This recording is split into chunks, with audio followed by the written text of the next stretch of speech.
Trevor Milton, born in Utah in 1982, he moved a few times as a kid. His mom died when he was 15, and he went on a church mission to Brazil where he learned Portuguese, came back early because of health issues, and tried to go to college, where however he lasted, just one semester before dropping out. Someone would call that a rough start. Trevor had big ideas, really big. After a few small businesses, he launched Nikola Motor Company in 2015.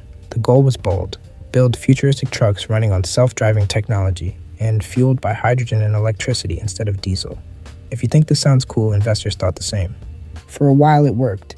Nikola went public in 2020, the stock soared, and Trevor's net worth hit around $12 billion.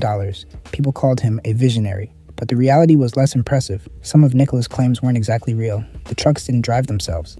Promises about technology and production were overstated. Investors were buying hope more than actual results. By September 2020, things started falling apart. Short seller reports and regulators began asking tough questions. Milton resigned as executive chairman, and investigations into fraud kicked off. In 2022, he was found guilty of securities and wire fraud, sentenced to 4 years in prison, fined $1 million, and ordered to pay $168 million in restitution. He stayed free on bail while appealing. Then came an unexpected turn. On March 27, 2025, Milton received a full pardon from President Donald Trump. That erased his obligation to repay Nikola's shareholders who had lost millions. Today, Milton lives in Phoenix with his wife Chelsea. Michael Milken, born in California in 1946, he showed an early love for numbers. He studied business at the University of California, Berkeley, and later earned an MBA from the Wharton School of the University of Pennsylvania. By the 1970s, he was already making waves in finance. Milken joined the investment bank Drexel Burnham Lambert, where he pioneered the use of high-yield junk bonds. These were risky loans that most traditional banks avoided, but Milken recognized their potential. His strategy allowed struggling companies to raise money and gave investors the chance to earn extraordinary profits. For a time, it transformed Wall Street. The rewards were immense. Milken made billions for his investors, lived a lavish lifestyle, and gained a reputation as the junk bond king. His work reshaped corporate finance, making him one of the most influential figures in the financial world. But behind the success, not every deal was legal. By the late 1980s, regulators were investigating his activities. In 1990, Milken pleaded guilty to securities fraud and insider trading. He was sentenced to 10 years in prison, though he served less than 2 after cooperating with authorities. He also paid over $600 million in fines. After his release, Milken took a different path. He dedicated his time and money to philanthropy, funding medical research, education, and cancer treatment initiatives. Today, his legacy is debated. To some, he was a brilliant financial innovator. To others, a symbol of Wall Street excess and greed. Alves dos Reis. Born in Lisbon in 1896, he began his life with modest circumstances and ran small businesses in Portugal during his early years.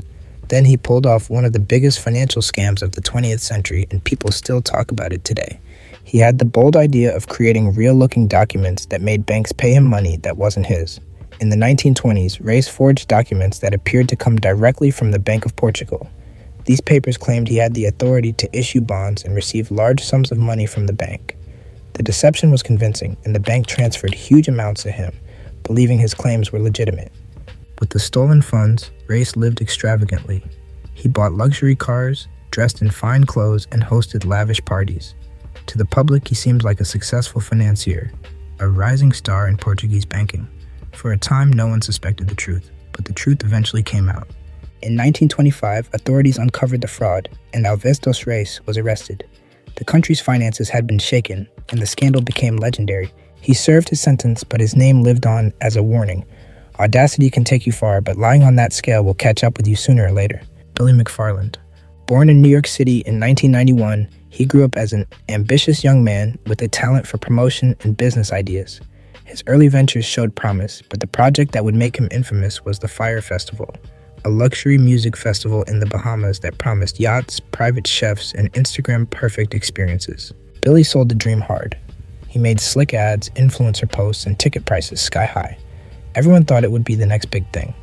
People trusted him because he sounded confident, charismatic, and like he knew what he was doing. But sometimes the reality doesn't match the brochure. That's exactly what happened. Meals consisted of basic sandwiches, luxury villas were just pretty leaky tents, and many headline acts never appeared.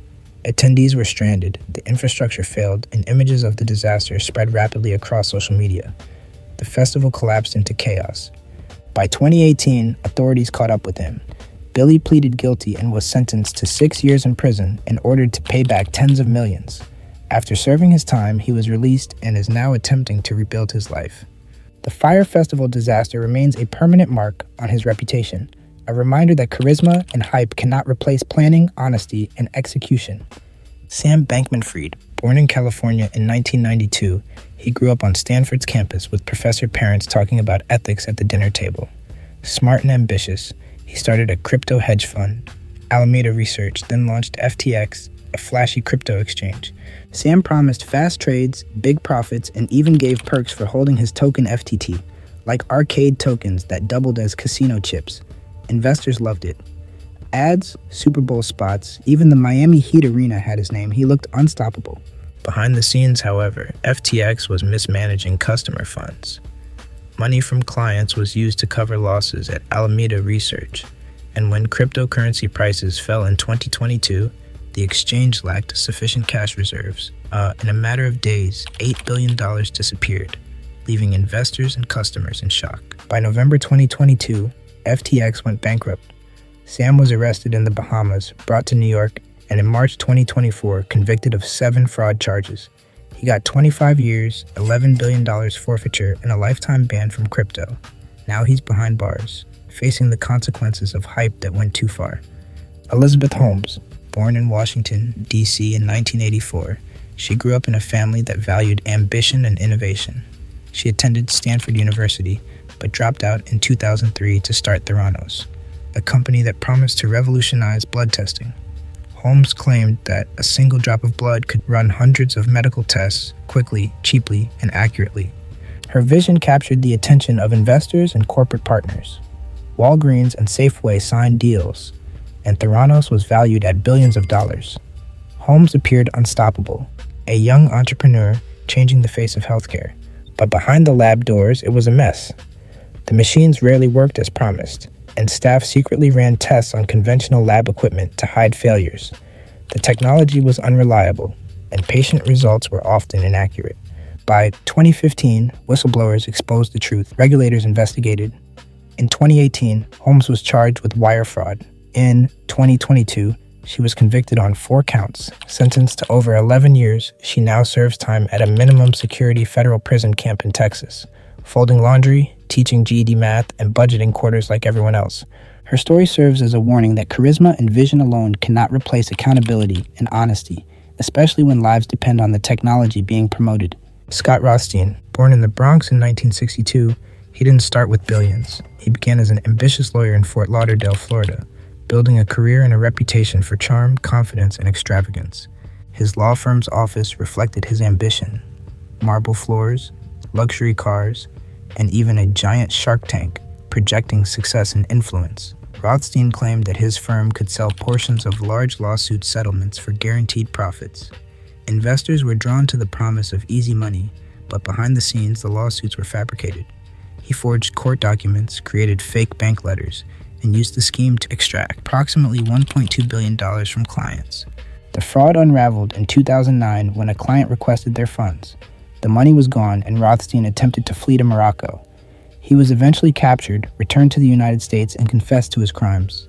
In 2010, he was sentenced to 50 years in prison, roughly 1 year for every million he spent on luxury items like watches, boats, and Bugattis. The opulent office and Shark Tank were dismantled, and Rothstein faced the consequences of a scheme that looked too good to be true.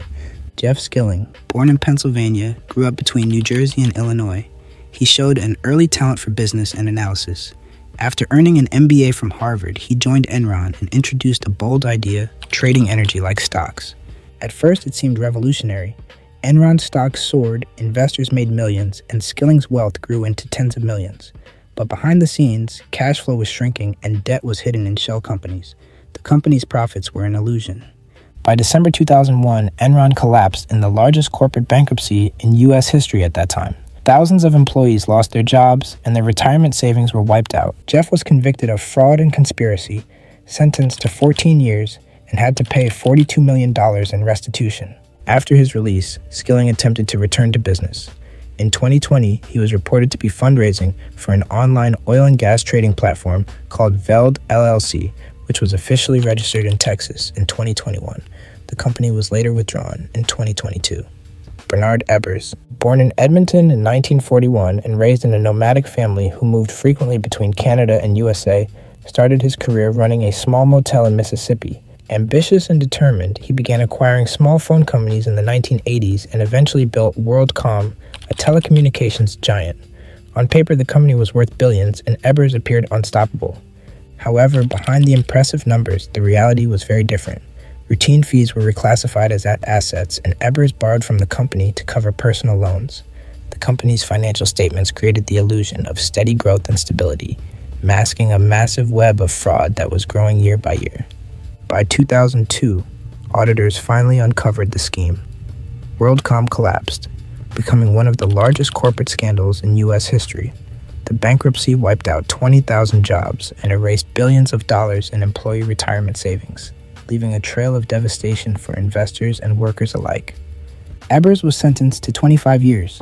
He served nearly 14 years and was released for health reasons in 2019, dying just weeks later. His story shows how a paper empire can crumble faster than any motel ever could. Bernie Madoff, you know the name. He's the ultimate scammer, the one everyone talks about. But let's look at it differently. Bernie was born in Brooklyn in 1938, and his life didn't start with billions. He started small, guarding swimmers at a Queens beach, saving coins from tip jars to buy his first stock. However, he founded and grew a penny stock brokerage firm that became so large that by the 1980s, he was considered a Wall Street legend. Calm, charming, promising steady 10% returns.